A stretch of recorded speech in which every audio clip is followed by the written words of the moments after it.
Today's episode is brought to you by Alhina. In e-commerce, customers rarely walk away due to lack of interest. They walk away because something's missing. A shade match they can't confirm, a size they're unsure about, an ingredient question no one answered. Small gaps that quietly break conversion every day. Alhina helps brands turn these moments into growth. Their AI shopping assistant gives every customer a personalized path to the right product, answers questions instantly, and removes friction at checkout. Brands like Victoria Beckham and Tatcha are already using it to create more revenue through increased average order values and conversion rate optimization. If you want to know more, visit alhina.ai.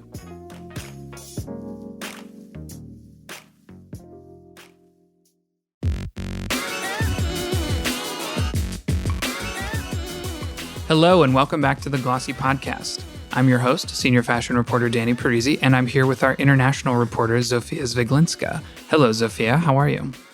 Yeah, very good. Thank you. Excited for the topic today. Yes, we have a really good topic. I also wanted to say it's nice to have just the two of us talking. I feel like we've had a lot of guests, which is great. I love having our guests on. We haven't had a focused conversation with just the two of us in a while, so I'm excited to dive in.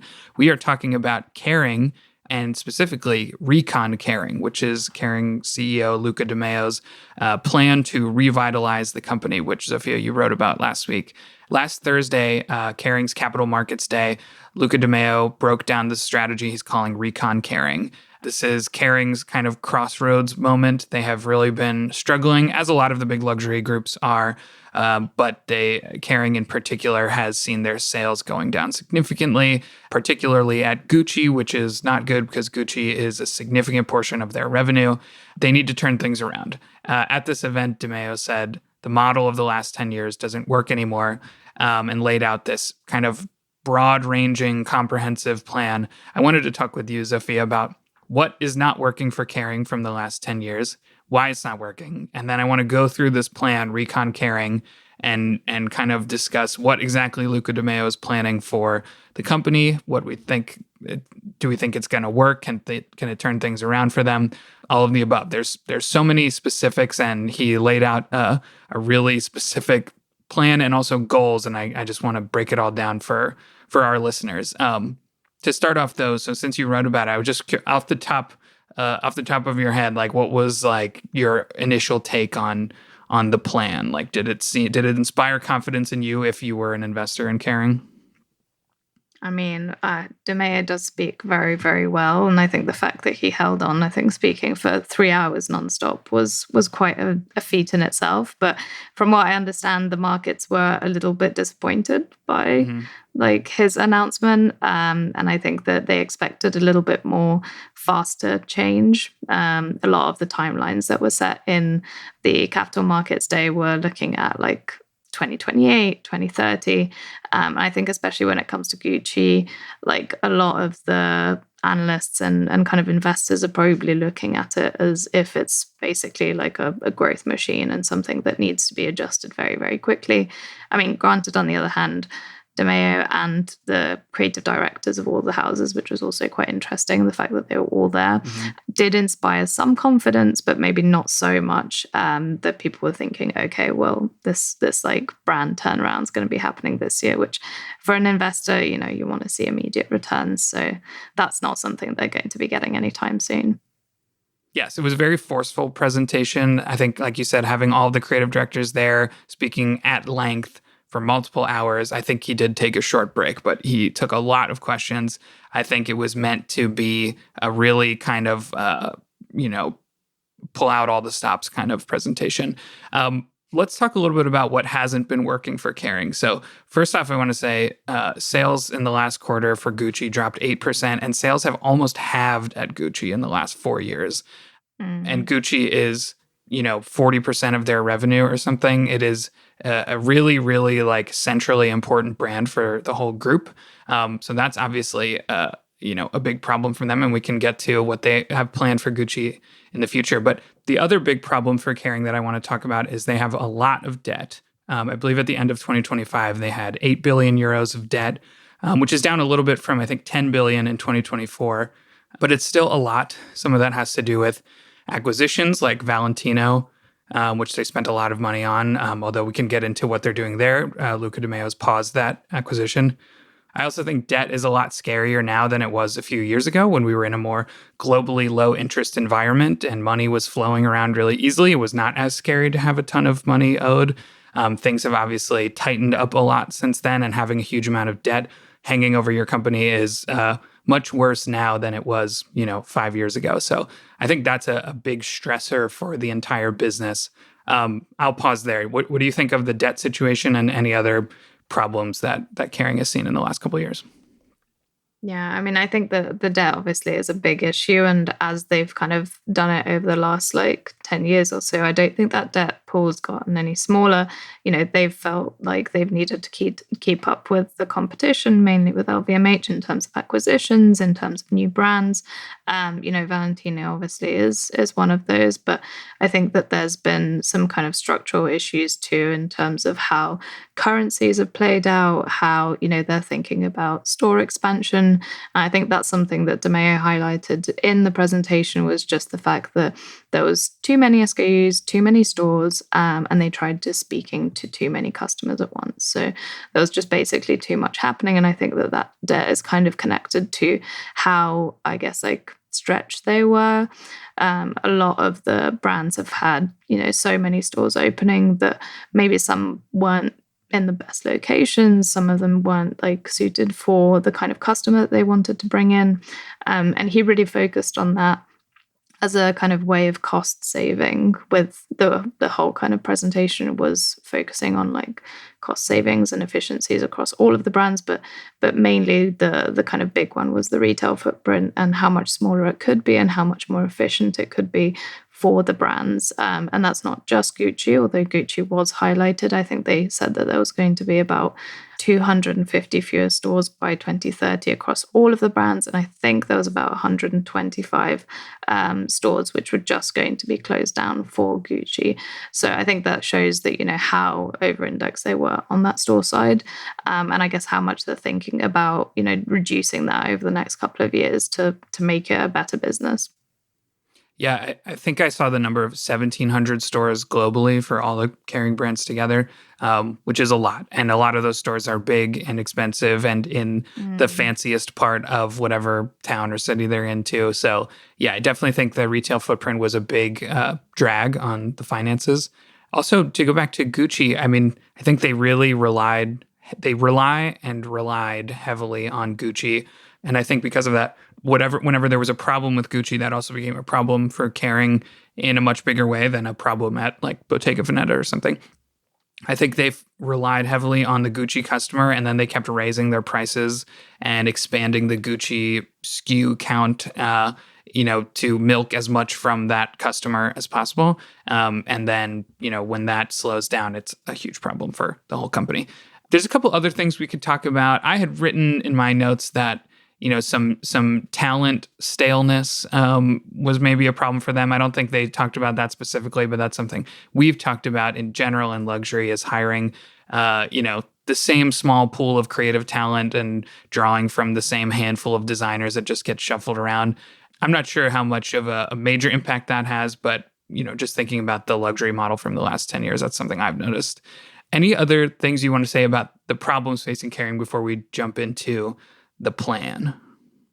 Yeah, I mean, I think that what you're saying there in terms of the hiring, and obviously I think the fact that Demna's there at Gucci and kind of reviving these classics, and Gucci has had so many different identities through these years.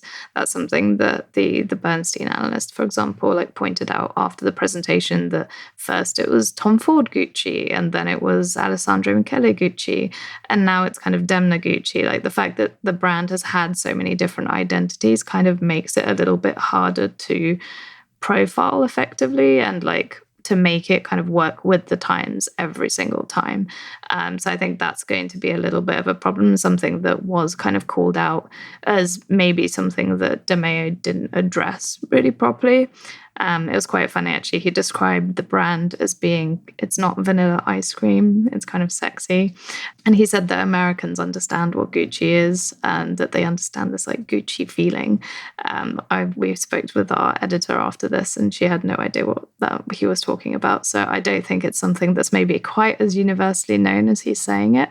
But there is a little bit of a warning marker there in terms of what Gucci is doing and maybe how it perceives itself. And maybe that's not quite accurate in terms of how actually other people are thinking about the brand. It's interesting because the vanilla ice cream analogy, it's like vanilla ice cream is extremely popular. You know, like it's popular because it's inoffensive and, you know, acceptable to a broad array of people. And so I feel like there's a little bit of contradiction where it's like we want it to be not vanilla ice cream, something spicy and unique, but you also want it to be the biggest brand that makes up most of your sales and is sold all around the world. You know, it's a little bit like, well, something that huge and omnipresent has to be a little bit vanilla, or vice versa. But let's get into the plan, Recon Kering, because there, like I said up top, there was a lot of specifics, and I want to get to some of the goals they laid out and the strategies for reaching that goal. But speaking of debt, one of the first ones was just bringing down that debt, and I think this has already been kind of underway.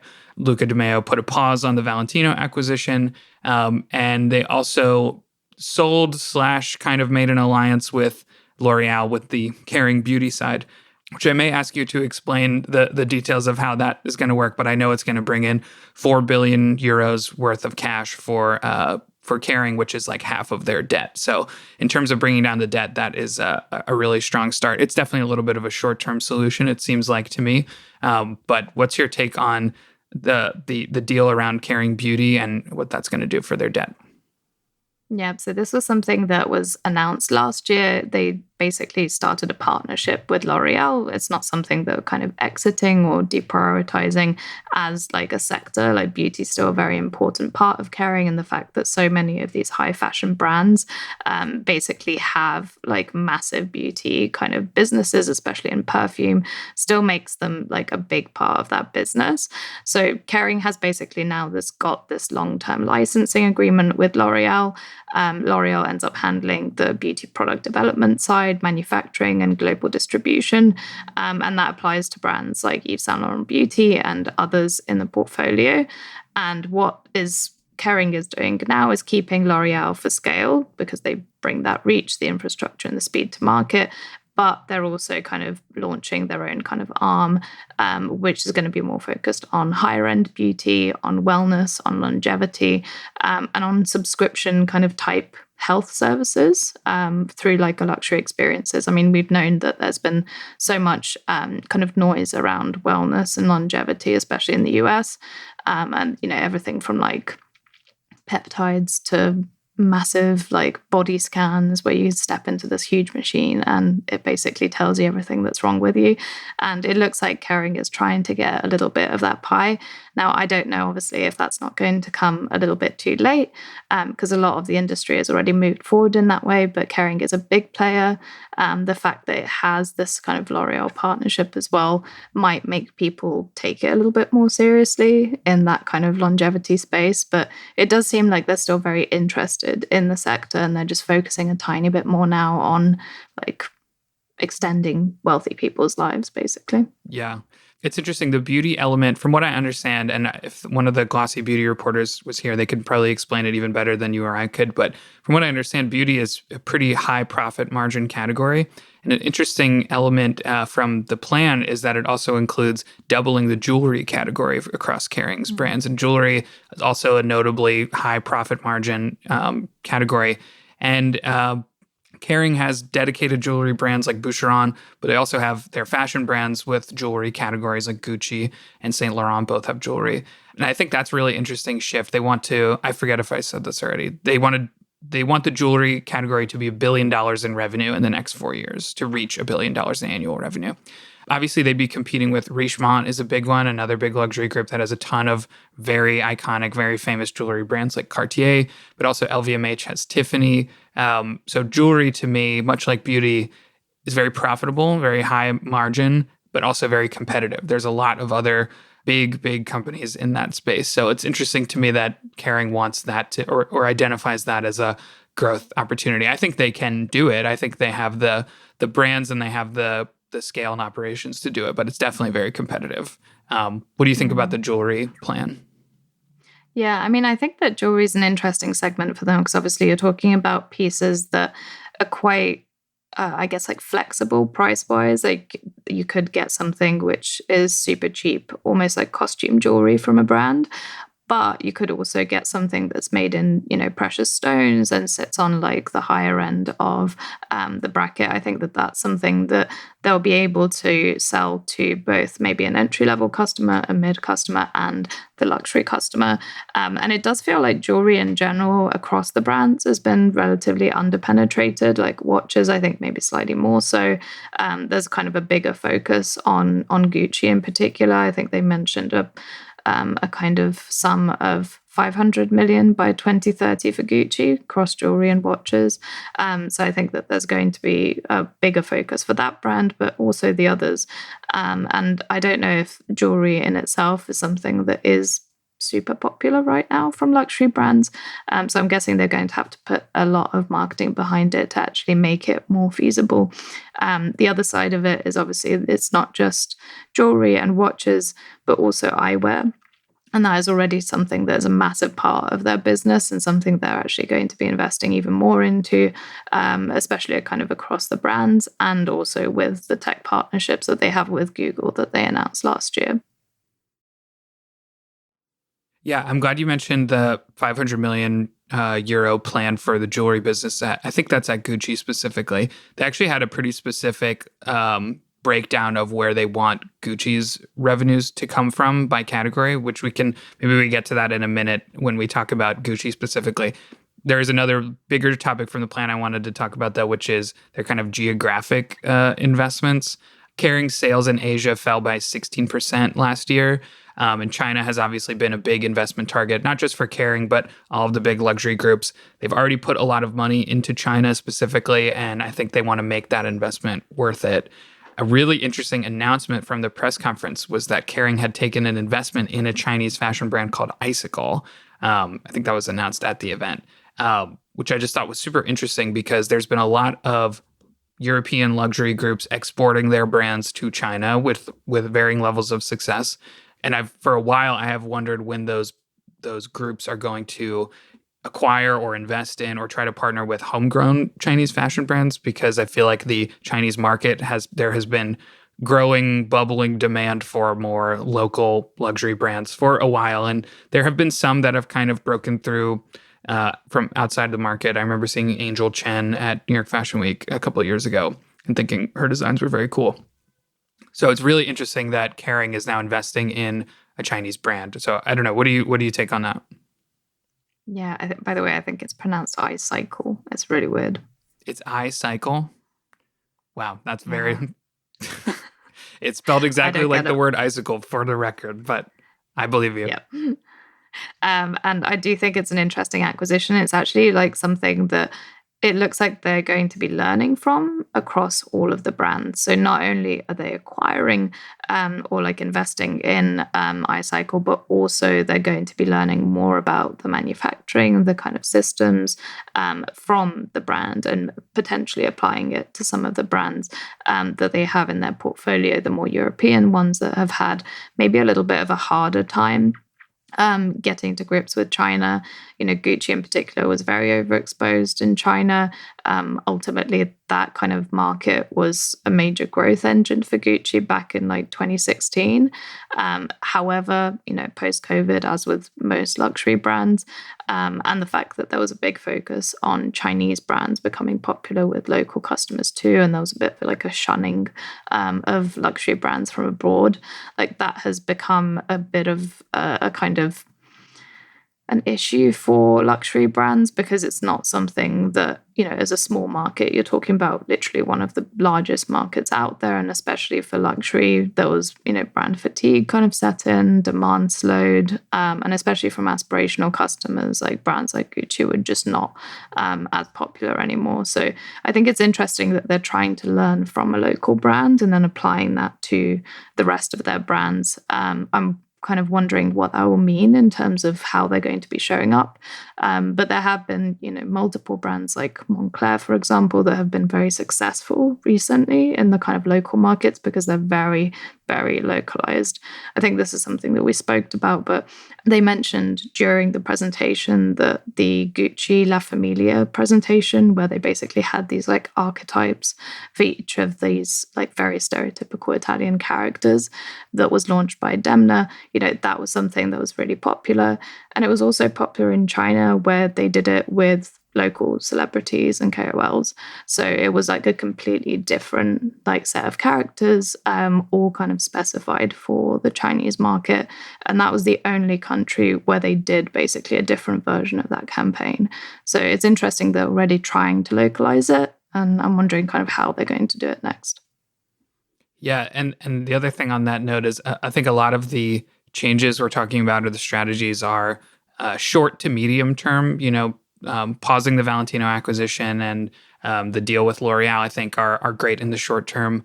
Bringing revenue back in Asia and China are medium term. I think investing in iCycle is more of a long term. And then another long term strategy is investing more heavily in some emerging markets outside of Asia. They talked about India, Brazil, Nigeria, Mexico, several countries in and around South Asia. De Meo said he wanted Kering to play a catalytic role in those markets. So meaning they're maybe not the biggest luxury market now, but through investment from Kering, and they can sort of help create this already emerging luxury market in places like that. I thought that was a really interesting one, and it showed that the plan has ideas for immediate, staunching the bleeding from some of the brands, but also more of a long-term vision, which again, if I was an investor in Kering, I'd be happy to hear that. I think localization strategies have been very popular with luxury brands, like especially in terms of like the store layouts, like specific products, like that's something that's really worked. When you have a lot of these luxury customers actually coming from these areas, the main way that they're going to be doing their shopping is by, doing their shopping in like the main capitals, whether that's New York or London or Paris. So I think the fact that they're focusing on bringing that back to local markets is also just to drive a little bit more of that like cultural engagement and conversation. I mean, India's been a market that like every brand has been trying to go after, from Dior to others. Like it's just been a really big part of, I guess, like the luxury conversation, like the fact that they have so many events that, Western cultures don't have, that you need special occasion type of clothing for. Like that's something that has been a big kind of growth lever, and beauty brands are the same, going after India. I have heard a little bit more around openings in Brazil and kind of South America as well. It seems like there's a kind of burgeoning luxury market, brands that may be slightly under the radar or a little bit more niche. So I think it's interesting that Kering is trying to approach these before maybe some of the other big players get in there. But I do think that right now, especially when a lot of the other markets are, stagnant, you kind of want to invest in like new areas of growth, even if it might be a little bit more risky. Like a lot of these places could potentially have a slowdown depending on like the economic situation. So I think the fact that they're investing so early in it is a little bit of a risk. Yeah, I agree. Okay, and then last thing from the plan I wanted to talk about from Recon Kering, and then we can talk about our feelings on whether all this is going to work, and also tell me if I forgot anything that you wanted to talk about. But the last one is Gucci, which De Meo said he wants Gucci to reclaim its spot as the most desirable brand in the world. Two interesting things from that. So you mentioned earlier they specifically said they want watches and jewelry to be 500 million euros. They also said they want ready-to-wear to be 600 million euros, ready-to-wear and shoes, and leather goods to be 1 billion euros. That's like the specific goal they have. One thing I thought was interesting, though, is they are reducing the SKU count at Gucci by about 20%. I think they've already done it, just to make a more focused, concentrated, exclusive brand. Like we were talking about earlier, I think they wanted Gucci to be both this like super cool, hip brand that's really interesting and unusual, but they also want it to be this world-dominating number one brand that everyone and their mother loves, and it can't really be both. So I think the reducing the SKU count is one way to do that, to make it more exclusive, is just have less of it out there and try to stop some of the dilution. What did you think of that? And then any other strategies about Gucci? Yeah, I mean, I think that over-indexing on certain product, especially like with Gucci when so much of the branding is so iconic, I think ends up with, an oversaturation, like not even touching the fact that, you have a whole secondhand market that is clamoring for kind of old season Gucci or something from Tom Ford Gucci. Like that is in itself kind of driving a separate part of the business. But I think if you want people to perceive your product as quality, you have to reduce the amount of product you're basically making, and most likely, where it's available, basically following the Hermes model. They've said that they're going to be shutting down stores, they're going to be refurbishing stores. I think they're like the selling space itself is going to be reduced, outlets being reduced by a third. And then obviously like the footprint is also going to be streamlined. So they're basically trying to get more output from less like retail kind of store unit. And I think it will be the same for the product, where even though they'll have less kind of SKUs, it's just going to be something where they're going to get more out of it for fewer things and probably make more hero items. The one like thing that De Meo talked about in the presentation is like the differentiation between like the hero items, the like legendary items, and the kind of more everyday things, things that, for example, like everyday ready to wear that Gucci doesn't really invest in that much. YSL doesn't really invest in that much. Like he wants like daywear to be like a thing from brands. Like typically that's not an area that most like brands invest in. You get evening wear, you get accessories, but daywear is kind of like held out on.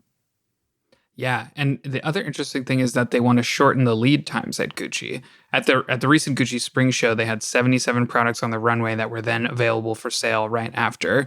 And it was kind of interesting because at the presentation, De Meo was like, they call it see now, buy now, which is funny because it's like, yeah, I've heard that's a not uncommon strategy, So it was interesting that they're going to that. I mean, I think it is a good strategy. It's not super new or groundbreaking, but maybe new for Gucci.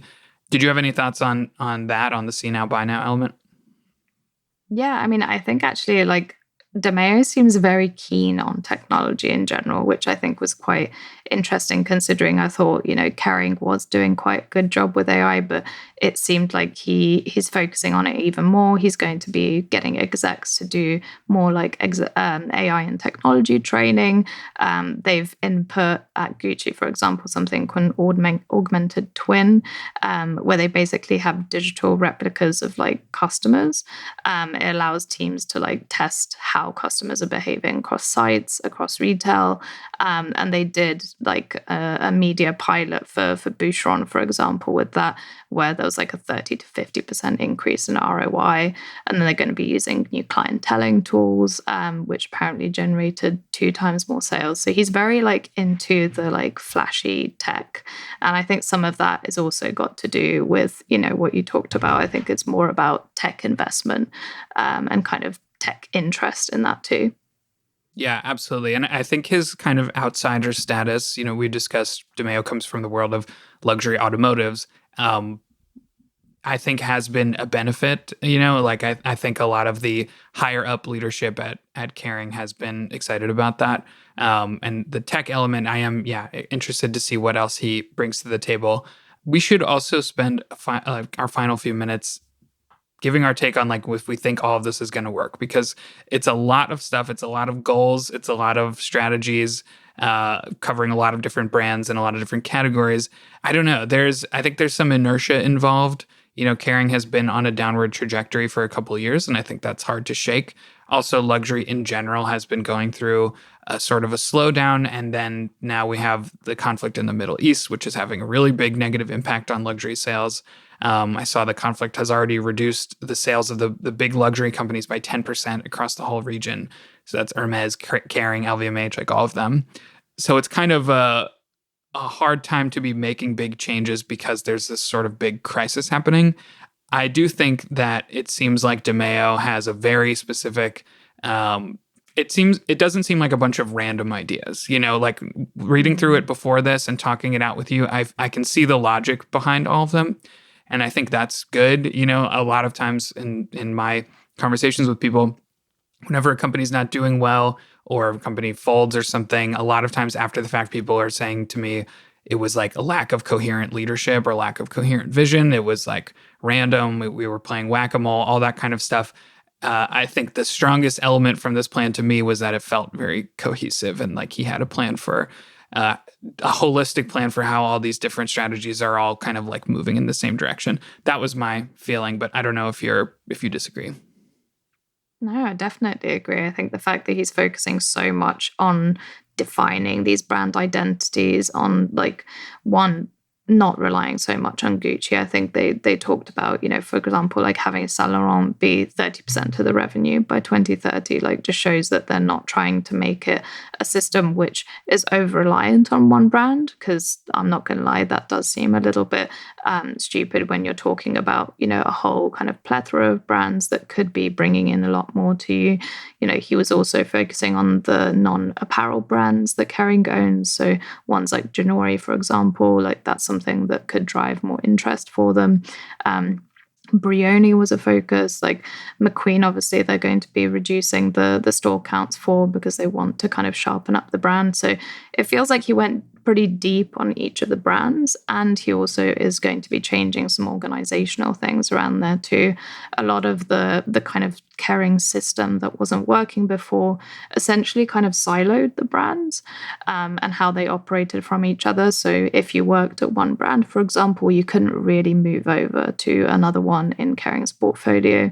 And now it looks like it's something that he is going to be enabling, and not just at like the kind of exec or kind of management level, but also for like store associates. He's going to be moving some of those around from maybe a Gucci to a Saint Laurent if the store opening, for example, isn't working for one brand. So I think that's quite interesting. It's flexible. Obviously, the fact that none of this is particularly immediate is you know, a little bit of a downer for investors, but I do think it sounds sensible. And as long as he has people who you know, believe in his vision for it, I think there is a chance that this can work out. It just might take a little bit longer than people expect. Yeah, nothing about it strikes me as bird-brained. I think sensible is exactly right. It all sounds, you know, it sounds expansive, but also it's all kind of common sense stuff. I think you're right about the sharing resources between the brands is interesting. I think they also talked about sharing supply chains, which they don't always do now, which I think is also a financial thing. You have multiple supply chains for multiple brands instead of sharing some of that stuff. The flip side of that is it sounds like there might be a little less independence for some of the brands, a little more centralization, which, you know, if we're talking about potential risks, you know, creative alienation, angering, you know, your lieutenants by taking away some of their autonomy is possible. That's really, you know, internal politics that I don't really know much about. But as far as risks go, that definitely sounds like something. The other interesting thing for me is just seeing how the other big luxury giants respond. I don't think any of them were in the same position as Kering, but also none of them have laid out something quite so comprehensive as this. So it will be interesting to see if any of the changes that Kering makes inspire any operational changes at LVMH or Richemont or Hermes or Prada or Chanel, all these big luxury companies, which are all competing at a time when luxury is under some contraction. Well, if there's nothing else, I think that's all the time we have for this conversation. Zofia, thank you for being here and giving us your thoughts. Thank you so much, Danny. It was a pleasure to be on.